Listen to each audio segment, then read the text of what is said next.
আল্লাহ মাফ করে দেন, তাদের জন্য জান্নাতের উত্তম আসান দান করেন।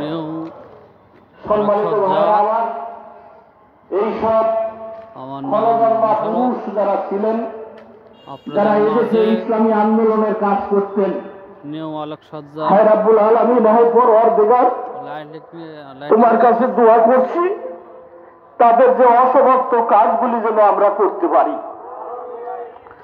তারা দায়ীল আল্লাহর ভূমিকা পালন করতেন।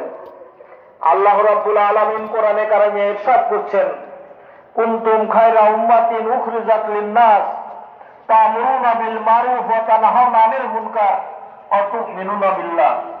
তোমরা উত্তম জাতি, তোমরা মানুষকে সৎ কাজের আদেশ দিবে, ন্যায়ের পথে চলার কথা বলবে, আর অন্যায় গর্হিত পাপাচার যত কাজ আছে তার থেকে তোমরা বিরত থাকবে, আল্লাহর উপর ভরসা করবে।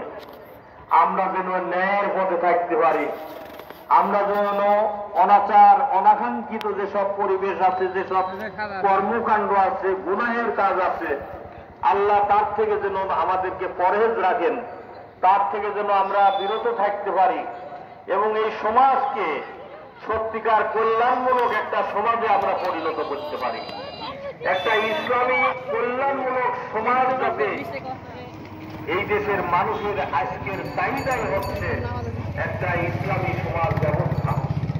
এই সমাজ ব্যবস্থা মুখে মুখে চাইলেই হবে না, এর জন্য মেহনত করতে হবে, আপনাকে আমাকে অহর্নিশ কাজ করতে হবে, দাওয়াতি কাজ করতে হবে। আল্লাহ যেন আমরা যেন দাওয়াতি কাজ করে আল্লাহর প্রিয় বান্দা হতে পারি, আল্লাহ দাওয়াতি কাজে রাখবো। আমি আর কথা বাড়াতে চাই না। আমাদের জনাব মাওলানা জহুরুল ইসলাম সাহেব আছেন, উনি এখন ওয়াজ করবেন। আমি আপনাদের কাছে দোয়া চাই, আপনাদের জন্য আমি দোয়া করছি। আমরা যেন মিলিতভাবে আল্লাহর দ্বীন, আল্লাহর জমিনে প্রতিষ্ঠা করার জন্য সকলে প্রচেষ্টা করতে পারি। আল্লাহ সে তাওফিক দান করুন। আল্লাহ বলেছেন, ওয়াল্লাযী আরসালা রাসূলাহু বিল হুদা ওয়া দীনিল হক লিইয়ুযহিরাহু আলা দীনি কুল্লিহি ওয়ালাউ কারিহাল মুশরিকুন। আল্লাহ বলেছেন, আমি আমার নবীকে পাঠিয়েছি আল্লাহর দ্বীন আপনার জমিনে বিজয়ী করার জন্য পাঠিয়েছি।